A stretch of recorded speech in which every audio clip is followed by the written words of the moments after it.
So today I want to think a little bit more about Benford's law. And I had a previous video, which you can check out here, where I describe what Benford's law is. It's essentially an observation that the leading digits in a numerical data set often follow a particular frequency distribution, which is pictured here. Today I want to think about how we can use this law to make a determination about how accurate financial statements might be. Now, to give us some intuition about why financial statements should follow Benford's law, let's think about growth. So if you think about what it would take to grow from 1 million to 2 million, where the leading digit is going to be 1 that whole time, that's going to require 100% growth. To do that, you're going to spend more time in that basket, whereas to grow from 9 million to 10 million, where that leading digit is 9, it only requires 11% growth. And really, in financial markets, that's what we're concerned about. We're not concerned about levels, differences. We're concerned about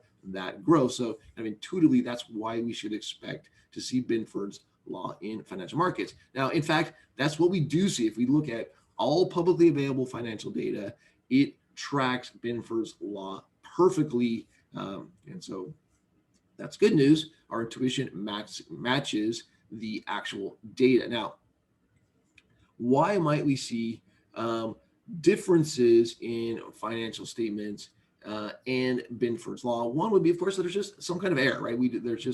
We're humans and we make errors. We might see that, in fact, there are clerical errors causing differences in Benford's law. But tells us about accuracy of the financial statements.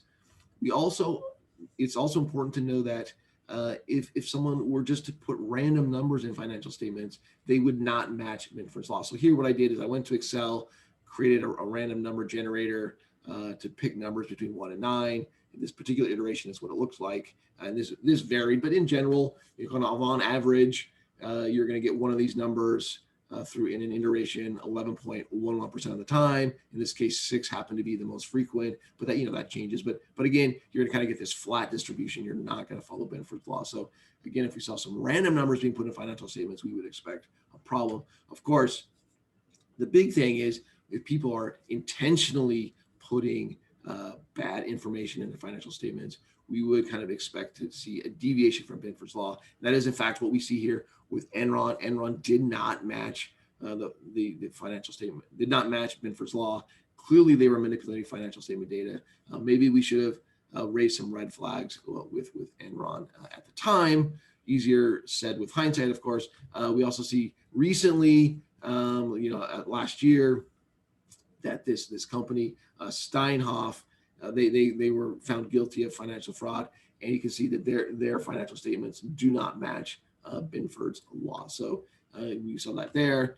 Also, there's a test. There's this KS test where you can kind of get a sense of how meaningful the deviations are between the data you're looking at and the Benford distribution. Obviously, the more data you have, the closer it should match, and the less data you have, the more you could expect some deviations. That's just the way kind of this law of large numbers work. But the idea here is that companies that pass the KS test are less likely to have problems with their financial statements. So whether it's these 302 errors, or these 404 errors, or they're just not filing their statements in a timely manner, there's something fishy going on there. So when people pass this, they're less likely to have these problems, and when they fail it, they're more likely to have these problems. So there is some significance to Benford law deviations in financial statements.